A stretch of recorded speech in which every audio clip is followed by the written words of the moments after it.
Hello everyone, welcome to Questions and Reason. This is Sessions with the founder. It's the R, baby. It's the R. So today I went through my old stuff and I found a magazine I designed. I was a senior designer at Social Architecture. So shout out to Social Architecture, shout out to Upland Studio. I also found a 3D portfolio. Imagine, bruh. A lot of people don't know that I do 3D animations and I design and stuff like that. They just know me as a coder. But most importantly, I found my rhyme book, man. This reminds me of that Nas song, My Book of Rhymes, where he finds his old rhyme book and then decide to recite them, criticize himself. And yeah, I'm gonna try and do that. Shout out to Nasty Nas, man. That guy's a legend. Rapper some monkey flipping with the funky rhythm I be kicking. I'll pain, I'm like Scarface sniffing cocaine. See with the pen I'm extreme. Beyond the walls of intelligence, life is defined. I feel the crime when I'm in the New York state of mind. Nas is, one of the biggest inspirations why I got into poetry, why I got into rhyming. So yeah, I'm gonna try and do mine, so don't be too judgmental. I wrote this in 2012, man. 2012, remember that, okay? All right.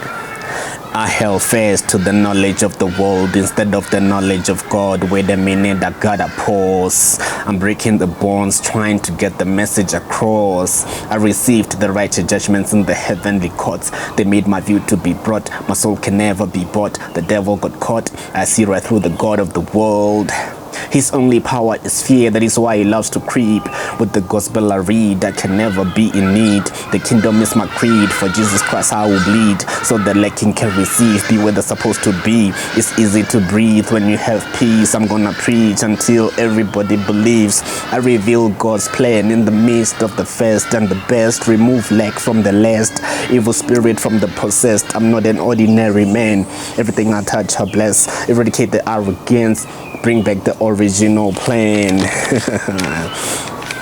It's the sirens of the police in the streets that never cease. The crime increase, that is the proceeds of the well achieved. Indeed, it's the lying tag that causes you to believe when the mission is complete. To get you under the sheets, you are left with STDs. If you acknowledge defeat, you'll be left with no peace. In between seeds of mistreat is the will to achieve. It's the job that you hate, but it gets you a hard plate. You used to get good grades and thought of becoming great. Well, it's not too late. It's just like losing weight. It's the awesome date that made you change your mind state. All of a sudden you're thinking about marriage. It's the old habits that have to go. Exes of long ago crawling back to your life when you thought you found a wife.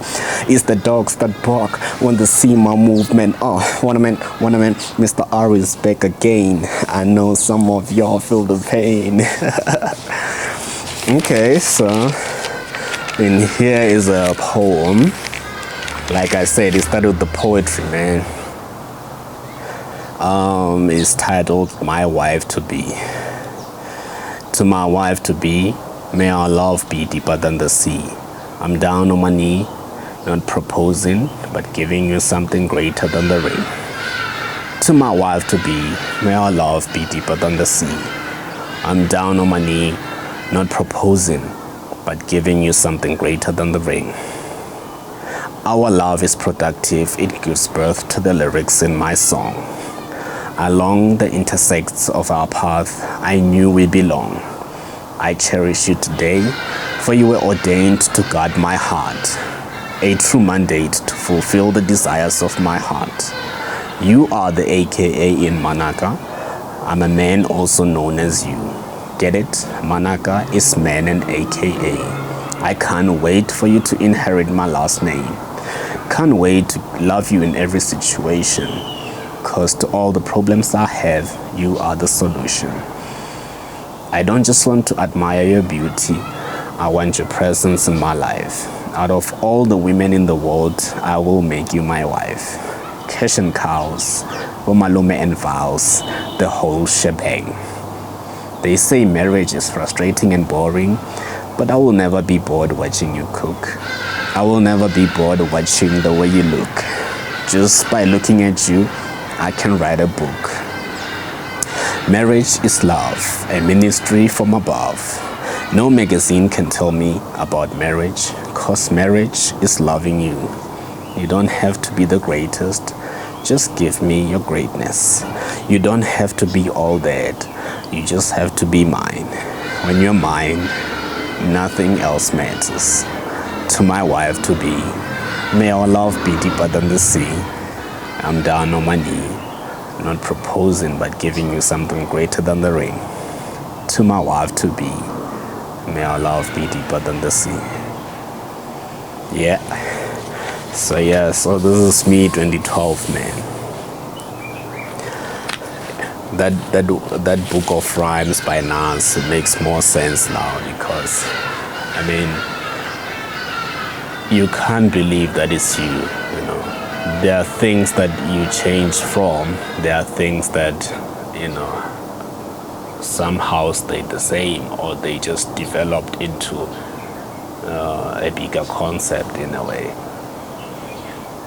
So yeah, a lot of people ask me why, how did I become a creative?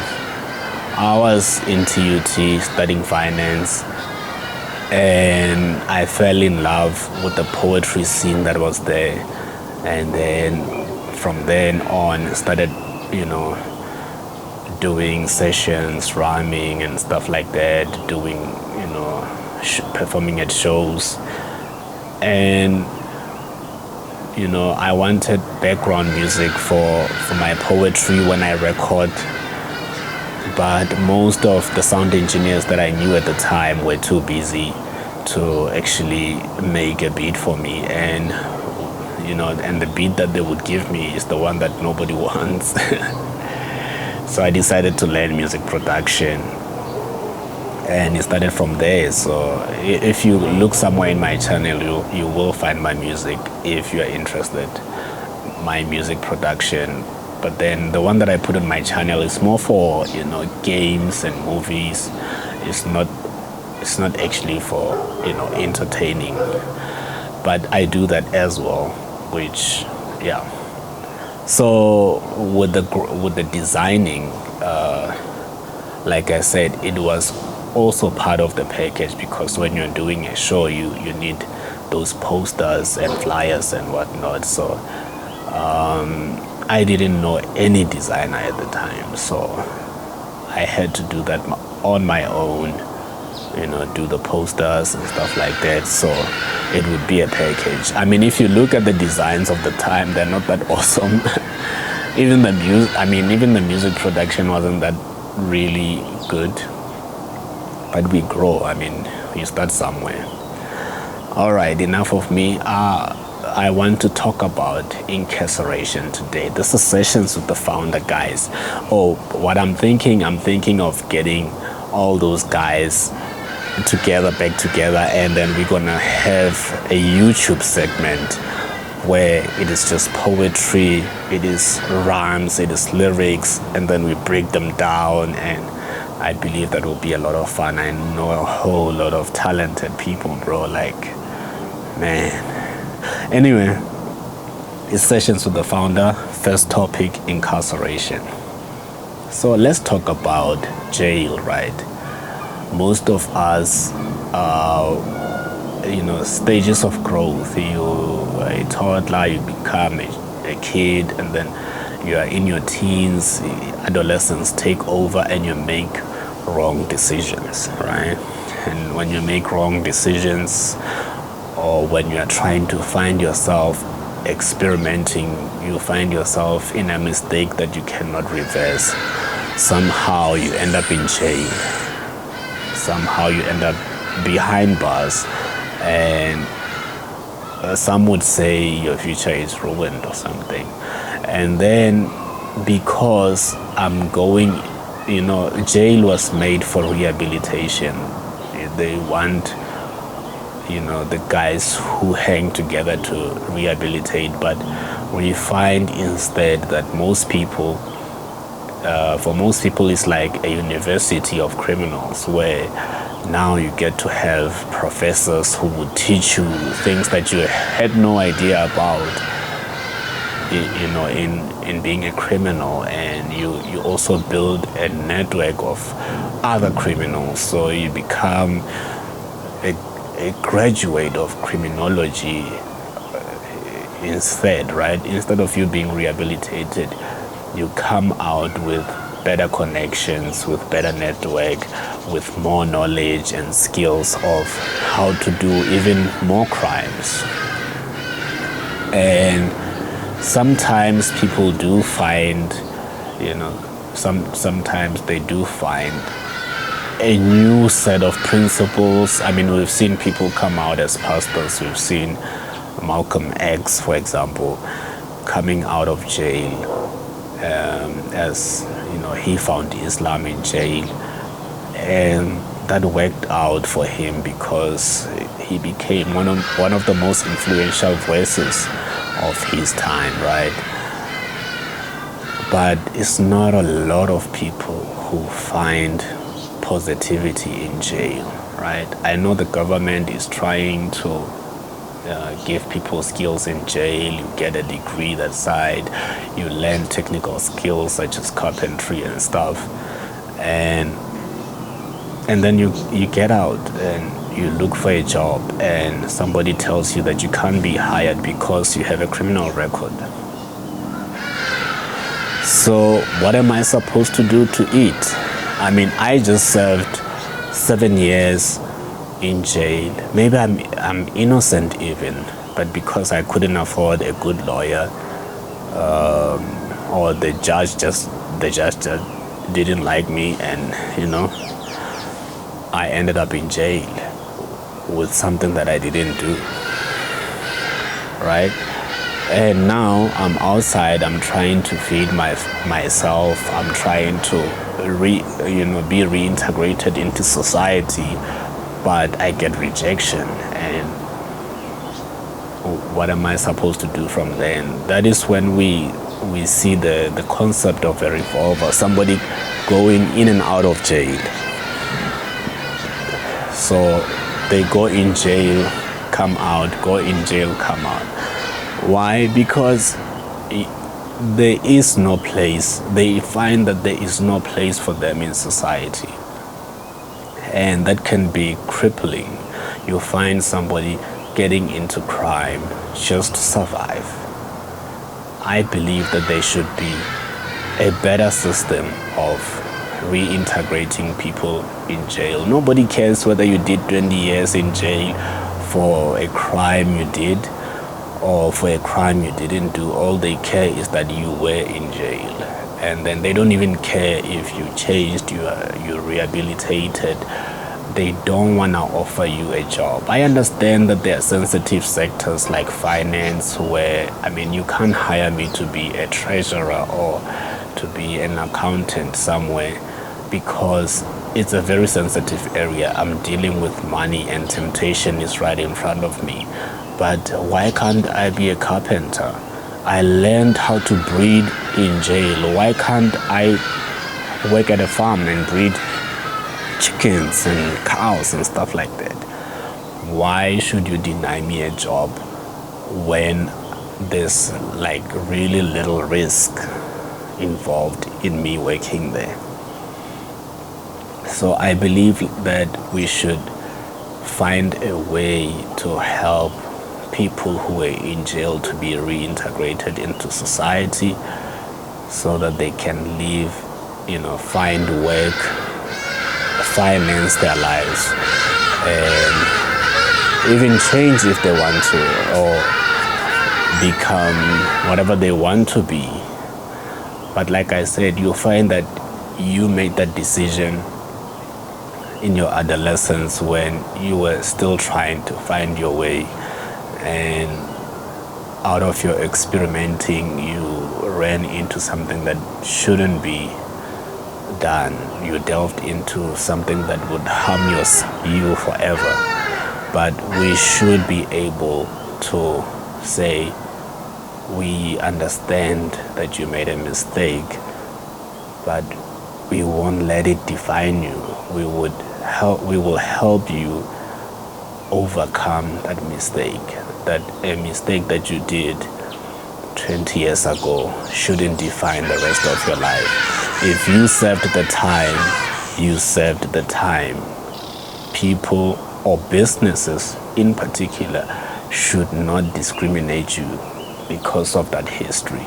But I mean, it's not even just businesses, even government institutions, the guys who say, well, we did the work, this person is rehabilitated and we'll release him back into society. They're the ones who deny you work. They're the ones who say, no, you have a criminal record. They're the ones who are supposed to be biggest employers of criminals or previous ex-cons, so that they cannot go outside and commit another offense, right? But that's not what we see. We shouldn't be judging or determining other people's life with a mistake that they did years ago, right? Malcolm X, like I said, is the best example, that he came out of jail and put his life together and became, like I said, one of the most influential voices of his time, actually of all times, not just his time, right? A lot of people today are still studying Malcolm X and how he changed and how Islam impacted him and how his trip out of America impacted him and stuff like that, right? Okay, so I also want to talk about ratings. When you watch the movie Anchorman 2, I mean, it tackles the issue of ratings, that ratings are good, but media houses shouldn't chase ratings alone. Just because something can get you a whole lot of views does not mean you have to make it a content, right? But that's not what we see. What we see is people being hired because of their social media following. Like, they look at your following and say, wow, you can be a good fit in what we do, so yeah, come through. But when we look at your talent, you don't even have the talent. I mean, I had McG arguing that, McG from Podcast and Chill, he was saying that we should know you if you are talented. But there's a lot of people who are talented that we don't know about, bro. Like, so many.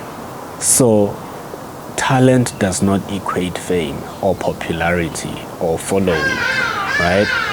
So you'll find that we have this raw talent in art school. He's looking for work, he can't get work because he doesn't have a huge social media following. So media houses need to find a way to help true talent with ratings. I understand ratings are important. We need advertising so that we can pay the talent, right? That is, 1 + 1. But it is media houses' responsibility to preserve the talent of this country, not just to preserve it, but to groom it and allow it to fly. Imagine Trevor Noah back in the day doesn't have a following and nobody gives him a chance because he doesn't have a following. What does that mean? It means we'll never know a Trevor Noah.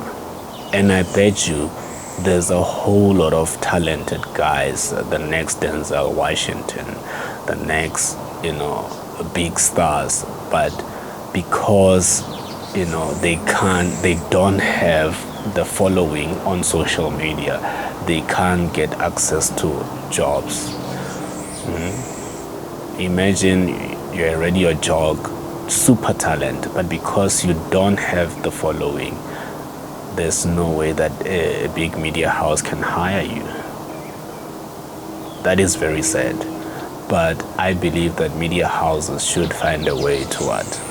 To make sure that that is curbed, right?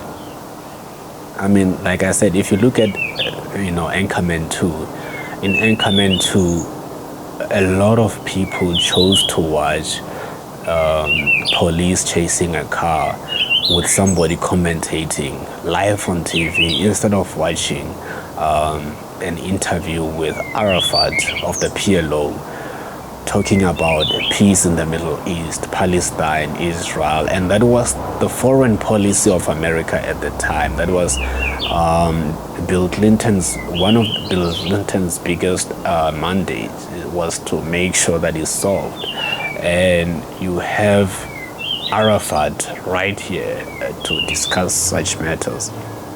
But people would rather watch a car chase on TV. That is very sad. I mean, if we continue with this method, we're gonna end up with a bunch of clout chasers, people who are doing ridiculous things just so that people can comment about them, know about them. And if it's not in your personality to do, because if you look at what trends, it's mostly negative things. It's mostly bad news. I mean, if somebody is doing good, it is very rare that this thing can trend and be reported on. But should it be something negative out of the ordinary negative, it's gonna trend. So now we're gonna have a society of clout chasers who are doing anything for clout so that they can be hired, so that they can be relevant. And then that harnessing of talent, that a person who's practicing all the time, who's studying all the time, then we disregard them and put them away. There's no place for them anymore in the world. You have to have a Twitter account that trends. You have to have an Instagram account that has a lot of followers. I mean, what is that? You are the big media company. You are supposed to be providing following for these people. You are supposed to be the one who are so big that it doesn't matter who comes to your platform, you will get the ratings, right? You will get those advertising. If you are not on that level, that's what we should be building. We should be building media houses to a level where it doesn't matter whether you're a big portfolio celebrity or whatever, or you are somebody who's just coming out of school and stuff like that. The fact that you are in that media house, you should receive those results. That is what we should be, building, instead of building a society of cloud chasers. I mean, we see a lot of cloud chasers nowadays because it can get them a gig at a radio station or on TV when people are following them, right? Anyway, that's all I wanted to talk about today. Like, subscribe, share, talk to your friends about it. This is Sessions, the founder. It's the R, baby. I'm out.